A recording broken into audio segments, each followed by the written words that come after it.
boleh menyesal sekarang. Bila umur dah 50 tahun, ada masa 63, 13 tahun lagi diisi dengan amal-amal saleh, maka Allah ampunkan silap dan salah. Tapi bila masa itu dah habis, jangankan masuk ke dalam neraka, sedangkan gharah-gharah roh sampai ke leher, halqum. Innallaha la yaqbalu taubatal 'abdi. Innallaha yaqbalu taubatal 'abdi.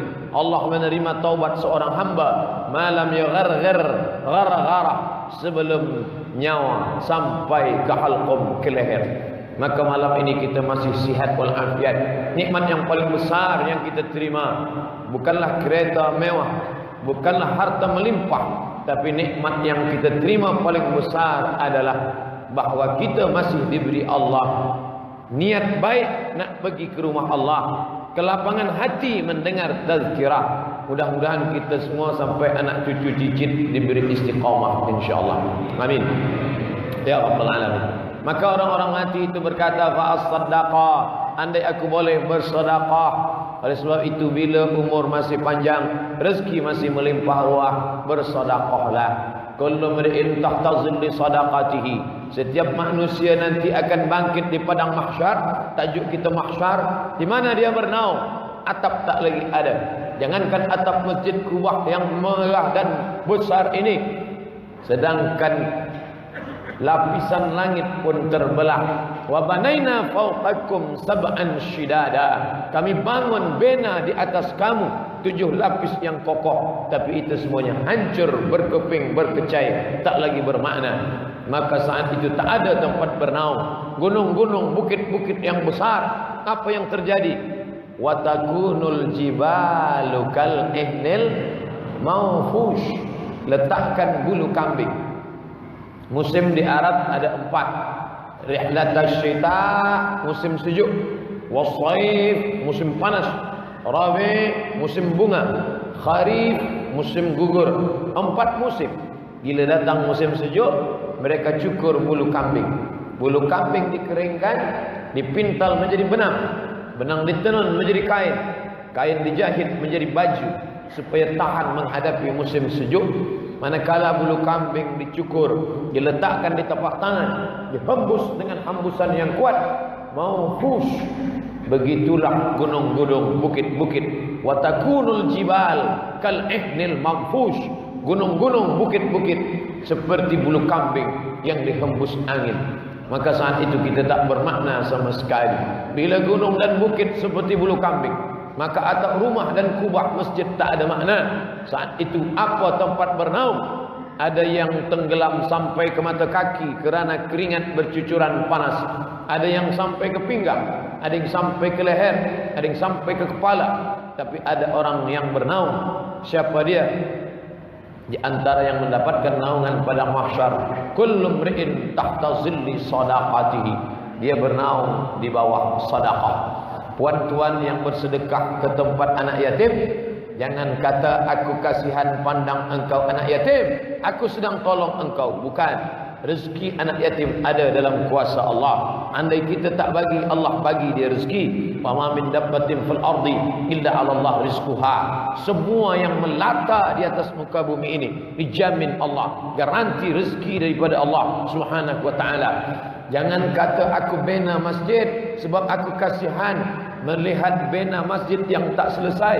Sebenarnya masjid milik Allah. Allah Maha Kuasa.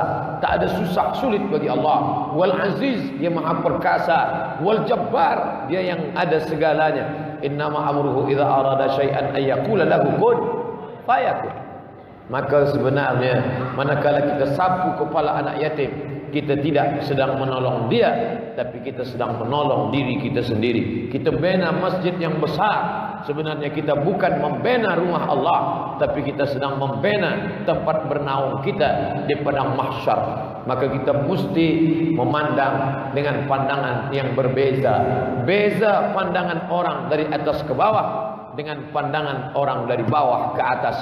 Bila kita pandang dari atas ke bawah, saya kasihan memandang engkau, aku tak sampai hati melihat engkau tak makan, aku rasa iba hati memandang engkau. Tapi sebenarnya bukanlah pandang kita ke bawah, tapi yang bawah itulah yang sedang memandang kita. Ini orang yang membina tempat dia bernaung di padang mahsyar. Kullu mri'in, semua orang, tahta zilli sadaqatihi, bernaung di bawah kelapanya. Bila? Sampai masa bila? Hatta yuqadha bainan nas, sampai diputuskan mahkamah pengadilan Allah Subhanahu wa taala. Boleh kita bayangkan dari mula sejak Nabi Adam, Idris, Nuh, Saleh, Ilyas, Ilasa, Zakaria, Musa, Yahya, Isa, Daud, Sulaiman, Ayyub, Zulkifli, semuanya akan berada menghadap Allah. Tak terhitung berapa lama pengadilan itu. Tapi bagi orang-orang yang bersedekah, sari'ul hisab, cepat perhitungannya. Sementara orang-orang yang tidak bersedekah, ada yang merasakannya khamsina alfasanatin, 50.000 tahun perjalanan manusia, bahkan 50.000 tahun perjalanan cahaya. Cepat dan tak cepat tergantung daripada sedekah yang kita berikan. Maka bagi sesiapa sahaja yang pelit, yang bakhil, maka Allah katakan dalam Al-Quran, wa may yuqa syuhha nafsihi, sesiapa yang terpelihara, terjaga daripada bakhilnya, faulaika humul muflihun, itulah orang-orang yang beruntung. Muflihun dari 3 huruf, falaha. Falah, beruntung. Falah, petani. Apa hubung kait antara falah dengan falah? Hayya 'alal falah, mari menuju keberuntungan. Al-falah, petani. Sebab petani baru tampak tanamannya setelah dia bersusah payah. Pertama dia buang rumput. Setelah rumput bersih, dia cangkul tanah. Selepas tanah dia cangkul, dia tanam benih biji. Setelah itu dia siram. Selepas itu dia jaga. Mungkin akan ada ulat dan kuman memakan batang dan daunnya. Selepas itu dia jaga daripada kambing dan sapi yang akan memakan buahnya. Selepas itu dia jaga sampailah akhirnya masak dan kemudian dapat dipetik dan dimakan. Setelah itu barulah dia disebut al-fallah, seorang petani. Begitu juga lah dalam beramal ini. Pertama harta belum ada. Setelah harta ada, datang rasa sayang. Setelah sayang ada, datang rasa bakhil. Ini punya aku, ini punya saya. Bila saya bagi pada orang, maka akan habis, maka akan susah, maka akan sulit. Asy-syaitanu ya'idukumul faqra. Syaitan selalu membisikkan faqra, fakir, kurang banyak.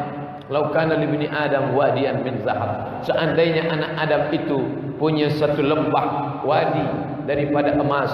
Ada bukit. Antara 2 bukit tanah yang landai disebut wadi, lembah. Kalaulah manusia punya 2 lembah, apakah cukup kata dia, ya Allah, cukuplah sudah? Tidak. La tamanna ayyakuna lahu wadiyan akhar. Dia meminta kepada Allah, bagilah aku satu lembah lagi ya Allah. Andai dia punya 2, cukup.